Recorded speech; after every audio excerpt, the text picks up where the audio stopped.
Welcome back to the Halftime Podcast, where we talk about all things sports.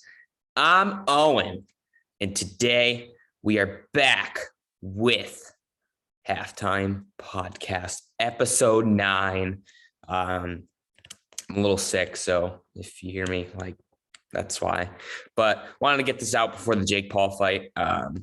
Just wanted to do a quick episode. I hope it's quick at least. But yeah, been gone, busy. I now have time to do stuff. Cross country just ended, so hopefully I'm gonna put out some episodes. I'm gonna try to do one every 2 weeks, and I'm gonna try to get Drew. Drew's currently busy working on something right now, so yeah. So let's just get started. So we do not have any NBA today. I'll just quickly mention stuff, but nothing crazy. We'll talk about everything else though. But with the MLB, we just have a quick thing. The Phillies defeated the Astros 6-5 to take a 1-0 lead in the World Series. I recorded this already once, and it was a really funny one. I lost the footage though, but I did say Verlander was going to get blown up. And he did, which I thought was pretty funny. But yeah, 1-0 lead. JT Realmuto, great catcher, one of the best. And the winning pitcher was Sir Anthony Dominguez, and then the losing pitcher was Luis Garcia, and the pitcher who got the save was David Robertson. So congrats on the Phillies. Let's go Phillies. And then the Rockies, this is a rumor. The Rockies are looking to sign Mets outfielder Brandon Nimmo to a 5-year, $115 to $120 million contract. Nimmo is a free agent. I heard he's either going to be a Rocky, he's going to either be a Met, or he's going to be a Yankee, which I don't think he will be a Yankee unless Judge leaves. So, but yeah, I think the Rockies have money to spend. So I don't know. The offseason is going to be fun though. The NFL, let's get to my favorite thing besides MMA. Tom Brady and his wife Giselle. This is not really football related, but it's just Tom Brady. So Giselle divorced after being together for 13 years. Poor guy. I feel for him. But it kind of sucks, but he's Tom Brady. He can find somebody. But yeah, I can understand why. But at the same time, just let him play the season out. That's what I see it as. Tom Brady became the most sacked player in NFL history, passing Ben Roethlisberger, who held the record with 554 sacks, now led by Brady with 555. This dude has a bunch of good records. This is not one of his best records, but he's got plenty of good records that I don't think this one's really going to do much. Shaquille Barrett suffered a torn ACL on Thursday Night Football against the Ravens and is out for the season. Yikes. The Bucs defense is going to be even more trash now with Shaq Barrett being out, which I hope the guy gets better. I like Shaq a lot. But yeah, hope he gets better. Jamar Chase is having hip issues. He will not be playing Monday Night Football against the Browns. He will not be going on the IL, according to head coach Zach Taylor, coaches the Bengals. Originally, it was reported that he could be going on the IL any day now and could be out 4 to 6 weeks. But now he's just going to be out for Monday Night Football, and he's going to get further evaluated throughout the week. So we're going to get more information on Jamar. So hope he's healthy because he carries fantasy for me. Chiefs are trading for Giants wide receiver Kadarius Toney for a 3rd round and 6th round pick. I think this is a really good move by the Chiefs. They don't have a number 1 wide receiver there. I think Juju is their number 1 wide receiver over the past 2 games at least, but I still think they're like the Packers. They can't figure out what their number 1 wide receiver is because Tyreek Hill is no longer a Chief, and then Devontae Adams is not a Packer anymore. And I think both of those offenses are struggling, especially Mahomes. And the Chiefs are still doing well, unlike the Packers. They suck right now. But yeah, I think this is a good move. Kadarius Toney is injury prone though. That's the only thing I will say. But when he's healthy, he's really good. And I've been saying he should get traded because I don't think the Giants really have a spot for him. But yeah, 3rd and 6th round pick, I think that's steal in my opinion, because like I said, when he's healthy, he's really good. So Debo Samuel is out for this weekend's game due to a hamstring injury. So fantasy football people, get Debo out of your lineup. But yeah, I think they'll be fine. They got Ayuk, they got McCaffrey, they got what's his name, Kittle. Yeah, I think they'll be fine. Well, Jimmy G sucks, but whatever. Jets running back Breece Hall has suffered a torn ACL and will be out for the year. This is unfortunate. I had fun watching this dude. The Jets are actually doing good. Same with the Giants, which I think is wild. The Patriots suck right now. The Bucs suck. I mean, you can laugh at me all you want, but whatever. I had fun watching him, but sucks that he's out. Hope he gets better. But they made a quick move, probably a day or two later. The Jets acquired running back James Robinson from the Jaguars for a 6th-round pick that could become a 5th-round pick if James Robinson gets 630 rushing yards in this season, which I think is very possible. I don't know why they drafted Travis Etienne. I mean, I get it. He played with Trevor in college, but I think Robinson was a good running back there. But I mean, they're going to give him more opportunities with the Jets until like Breece Hall comes back next year. But until then, James Robinson's the number 1 running back in NY. So, we'll see what happens. Russell Wilson will start against the Jaguars in London after missing week 7 with a hamstring injury. Broncos country, he's coming back. Get ready. Let's ride. You're still going to lose. Malik Willis, the rookie quarterback drafted in the 3rd round of the 2022 NFL draft, will start for the Titans against the Texans with Ryan Tannehill ruled out with sickness. So Malik Willis, hot take right here. He's going to he's going to be really good in the start, in my opinion. I think we're going to see a really impressive showing. I don't think he's going to take Tannehill's job, but I think we're going to see a really good performance until Tannehill gets better. So let's hope Ryan Tannehill gets better. But in the meantime, Malik Willis, I think will take care of business. MMA, surprisingly, not my favorite thing to talk about right now. Boxing is going to be a fun one to talk about. Islam Makhachev, hate him, defeats Charles Oliveira by 3rd round submission to become the lightweight champion of the world. Khabib Jr. won. Unfortunate, very unfortunate. I've become to like Oliveira. I've hated a lot on him on this podcast before, but I like Oliveira now. Not because Islam. I just, I found a new way of looking at Charles. But I hate Islam. And I mean, I guess congrats. It was a dominant performance. I mean, he knocked down Charles and then choked him out. So, congrats, I guess, to Khabib Jr. I don't know. Aljamain Sterling defeated TJ Dillashaw by 2nd round TKO to retain his bantamweight title. TJ did have a popped shoulder. His shoulder kept popping out. It happened in the first exchange in the fight, which, it's like, how does the athletic commission not notice this? I don't understand. It makes no sense. But I don't know.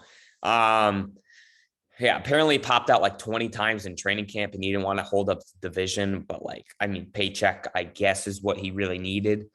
Cause I would not be fighting with a messed up shoulder. So I think he just wanted a paycheck, but whatever. Aljo is still going to get hated. Underrated champion, though. Sugar Sean O'Malley defeated Peter Yan by split decision. So I watched this fight. I know this is a very controversial fight, but I do think Sean O'Malley won. I thought it was really close. I didn't think that it was a robbery. I thought it could have gone either way. You could have both argued. Like, I think Yan could have won that fight. I think Sugar could have won that fight. But my argument for Sugar winning the fight is he was landing the more significant strikes. Even though he was, Yan had 5 minutes and 36 seconds of control time, the takedowns and what led to the takedowns, like on the ground and the exchanges on the ground, there was nothing happening there.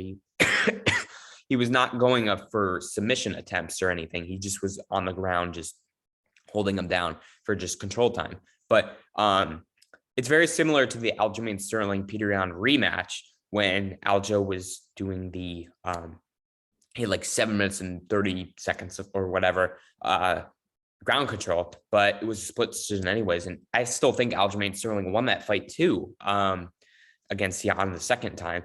But I don't think it's a robbery. And I heard that Yan might be wanting to leave the UFC because they don't think they have his back, which I think is absolutely ridiculous. You just are losing close fights. I'm sorry. I hate to break it to you, Yan. I like you as a fighter, but I just think you're losing like just close fights. Like there's an argument for you winning both those fights. I've watched both of them back now, and there's definitely an argument, but I think Sugar Sean O'Malley, he landed 84 significant strikes compared to Jan's 42 strikes. So, and who had the more damage? Yan did. I mean, he had a massive cut here. So that's why I think O'Malley won the fight, but I do understand an argument for Yan winning the fight. Okay. So Calvin Kattar versus Arnold Allen goes down tonight. My pick, I'm going to go Arnold Allen, but I do see this as a close fight. Arnold Allen is very underrated featherweight, in my opinion. Hasn't fought since Dan Hooker in the UK back in March. Dying. But I just think it's going to be a very close fight. Calvin Kattar is very good. His striking is beautiful. Like the boxing is just beautiful. I mean, the dude doesn't get knocked out. Like he doesn't. It just doesn't happen. Like the Max Holloway fight, I don't know how he's just standing. I don't understand. But my opinion is Arnold Allen is going to definitely take advantage in the later rounds. And I think we're going to see, like I said, it's going to be a close fight. I'm going to say decision Arnold Allen. I'm going to go with that. John Jones versus Stipe Miocic will not be happening this year due to Yuri Prohaska versus Glover Teixeira 2, the rematch. Cannot wait for that fight. But that's besides the point. We'll talk about that in another episode when we get closer to the date. I heard John Jones and Stipe were supposed to be the main event, but I guess something didn't work out. So I heard that they're going to either fight March or April now, and Jones is pissed off. Just got to wait a little more time. Yeah, I can't wait for John Jones to debut in heavyweight. I think it's going to be a great fight. I think it's going to be close.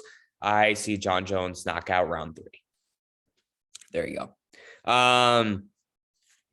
Kobe Covington versus Khamzat Chimaev is apparently rumored to be going down in March, so that might be the UK, for either a 5-round main event or a co-main event. I heard it could be a 5-round main event for a fight night, which I think is a really dumb idea. I don't think they should do that because I think this is going to sell a lot of tickets if it's on a pay-per-view. For example, when Leon and Usman do the rematch, which I think I heard they're going to do it in March, I think that they should have Covington and Chimaev on the co-main. So that's the title eliminator bout, and winner gets the winner of Usman and Edwards 3. So,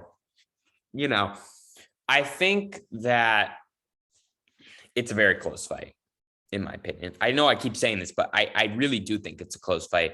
I think Kobe is going to give Chimaev a lot of problems. I think Chimaev is going to give Kobe a lot of problems too.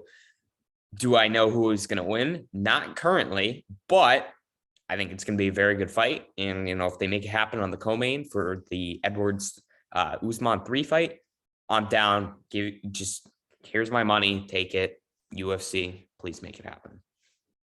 The youngest fighter in the UFC history is making his debut on UFC 282 in Las Vegas. Raul Rosas Jr. Versus Jay Perrin is official. So this dude was on the Dana White's Contender Series. I think we're on season 7 right now. I watched this dude fight. He was nasty. I I mean, the jiu-jitsu is just insane for a 17-year-old. He's very mature for his skills, for his age. I mean, 17 years old, and like, dude, this dude can destroy people in the UFC with his jiu-jitsu game. It's actually unfair. Like, this dude just has crazy takedowns too. He just went bloop, and then, dude, you're already in a submission. Like, he almost submitted the dude in round 1, round 2. He had a nasty submission attempt in round 2 in the middle of the round. Oh my God, it was nasty. If you guys want to look that up, just search it up on the UFC's YouTube channel. But can't wait. It's going to be a great fight. You know, we'll talk about it more when it comes closer. Bryce Mitchell versus Ali Tapra. I think that's his name.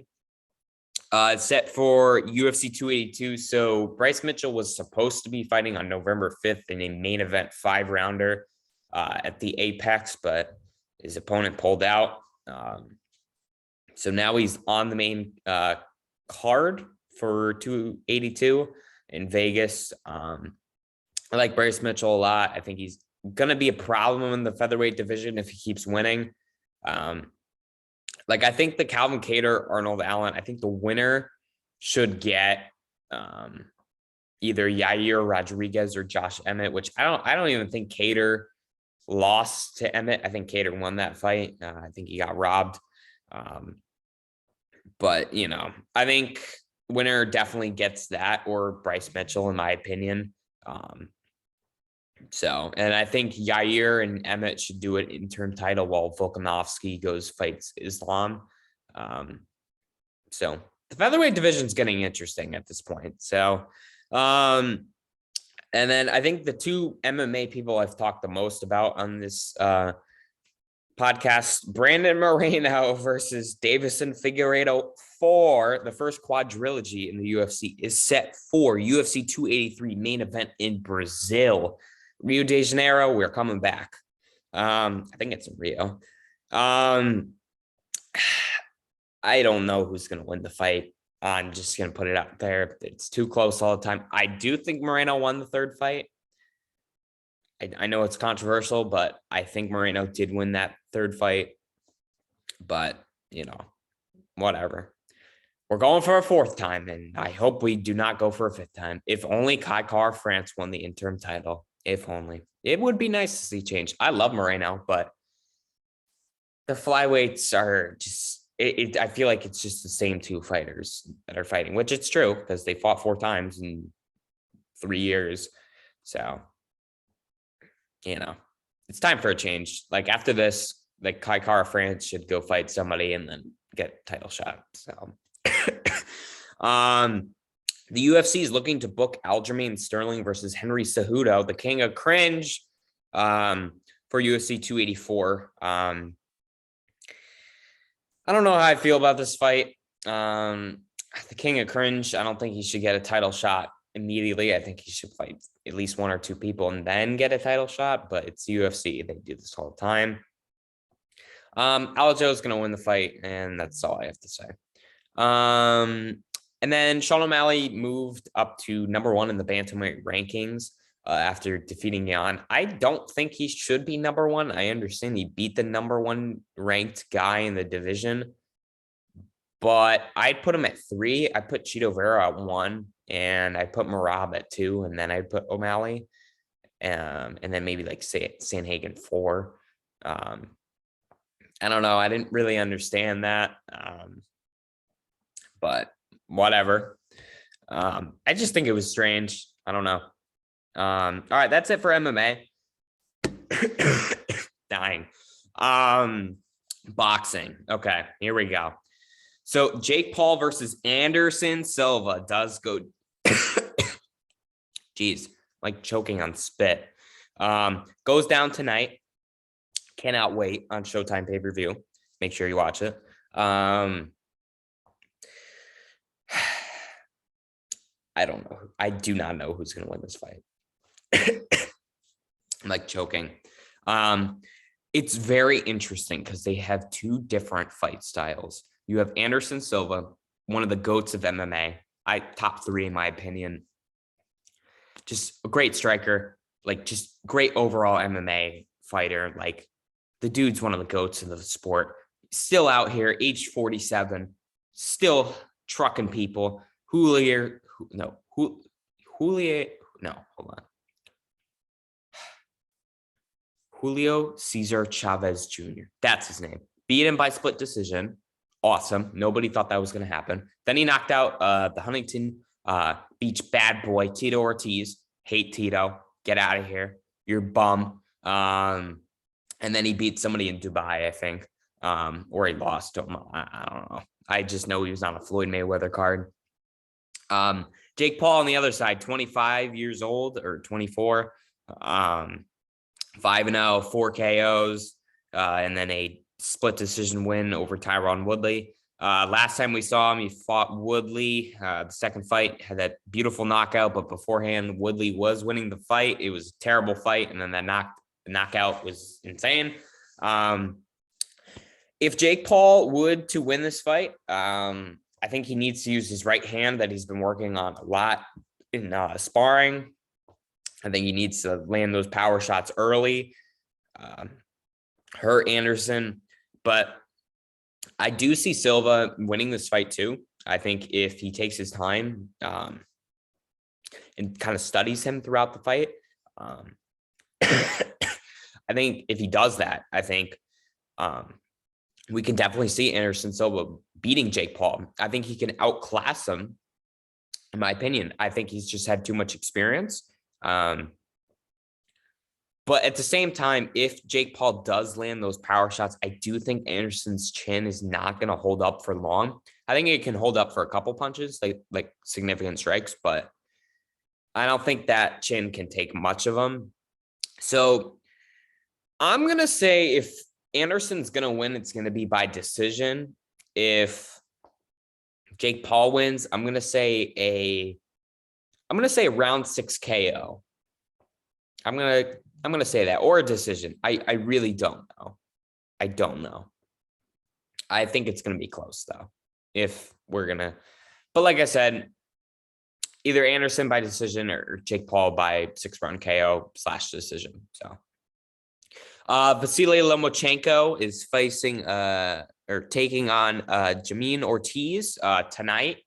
If Lomachenko does win this fight, he will be hopefully fighting Devin Haney for the undisputed lightweight championship. I hope Lomachenko wins. I hope we're going to get an exciting fight in boxing, because here's my little rant for boxing. You can clip this. This is pretty funny. Boxing is a joke at this point. I think we've already established that over the years, but it's really a joke at this point, because I'll bring you into two more things. Errol Spence. Oh my God. Errol Spence Jr. There you go. Versus Terrence Crawford is not happening anymore. BS. I don't know why this is not happening. Because Terrence Crawford is now fighting David at whatever his name is. Doesn't matter. He's a bum. But this is why boxing is a dead sport. Okay. I still watch it. I have fun watching it, but I only watch the big fights, which a lot of people do the same thing. This is why people like MMA and the UFC, Bellator, and all that stuff better. One championship, etc. Boxing cannot make the big fights happen. They cannot. They can't. It's impossible for them, because another fight they can't make right now, they're facing difficulties. It's probably not going to happen either. Ryan Garcia and Gervonta Tank Davis, not happening, basically, because they're doing good in negotiations, but they can't figure out a TV deal. So because DAZN and Showtime are different partners for these people who are promoters. So Floyd Mayweather Promotions, and Showtime have Gervonta Tank Davis. DAZN and Golden Boy Productions or Golden Boy Promotions have the rights to Ryan Garcia. So they can't figure out a TV deal. It is ridiculous. Figure it out. It's stupid. I can figure it out. Probably not, but whatever. I could probably do a better job than these loser bums who are 65-year-old, 90-year-old Bob Arum people. Ridiculous. Figure it out, boxing. You're a joke at this point.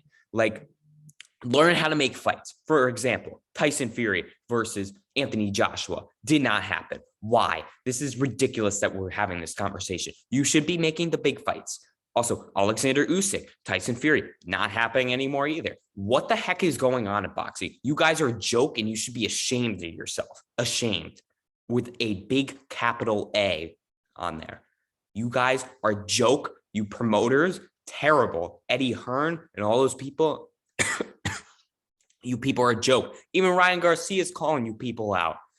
Like, come on, dude. It's like you call like the influencer, like boxing Jake Paul type of people, like a joke. At least they're making fights happen. Like the Tommy Fury, Hasim Rahman Jr., Jake Paul fights, they fell apart. Like, come on, dude. Like, figure it out. It's a joke at this point. Like, boxing, you should be really ashamed of yourself. All these promoters just want money. Okay, if you want money, then make the big fights happen. Take negotiations for a couple of months. It's fine. Don't rush it. But it's like, make the fights happen. Don't put deadlines on this stuff. It's ridiculous. Figure it out. And, it's just a shame at this point, because, if we had these big boxing fights happening, it'd be great, like, I think a fight that needs to happen right now is Tyson Fury versus Alexander Usyk. I want to figure out who the best heavyweight is right now. Not happening. Figure it out. That's the last thing I'm saying about my little rant. Katie Taylor is fighting right now, I think, or soon, against Karen Karbashi. The woman's, I'd say, top three. I put Clarissa Shields, Clarissa Shields 1, Katie Taylor 2, Amanda Serrano 3. Top 3 women's fighters right now. The GOAT, Katie Taylor, going to win by 9th round KO. There you go. I think Katie Taylor is going to get the rematch with Serrano. I think Serrano won that fight. I watched that live. I was pissed off. Serrano won that fight, and I will stand by that. Just come on. And then finally, we have Conor Benn. He was supposed to fight Chris Eubank Jr. A couple of weeks ago, but he had positive drug tests for something chlorified or something. I don't know what the drug is called. You can look it up. But there was not one positive drug test. There's now 2 positive drug tests. And he is saying that it was contamination for food that got the drugs in there, the banned substances. BS, didn't happen. You were taking drugs. Guaranteed. This is why boxing is a corrupt sport. It's been corrupt for years, like since Muhammad Ali was fighting. But still, I don't care. Corrupt sport, stupid. It's fun to watch, but there's just a lot of stupid stuff that goes on. Like, it's just, you're such a joke. Like, this is how you want to do business. They wanted to continue the fight. No, he's a cheater. You can't continue a fight with a banned substance in there. Are you crazy?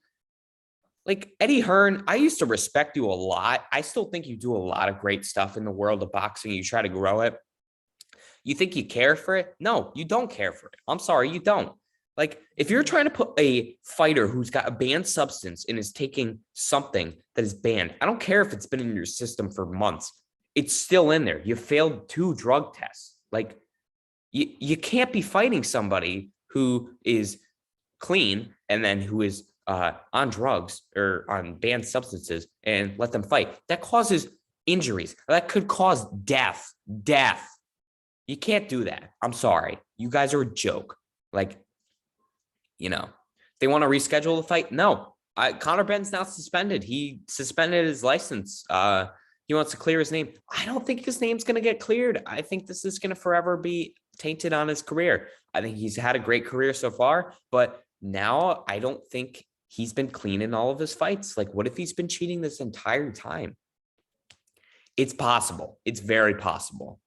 But yeah, just one more thing. The Jake Paul undercard. I just want to take my other predictions because I forgot to say those.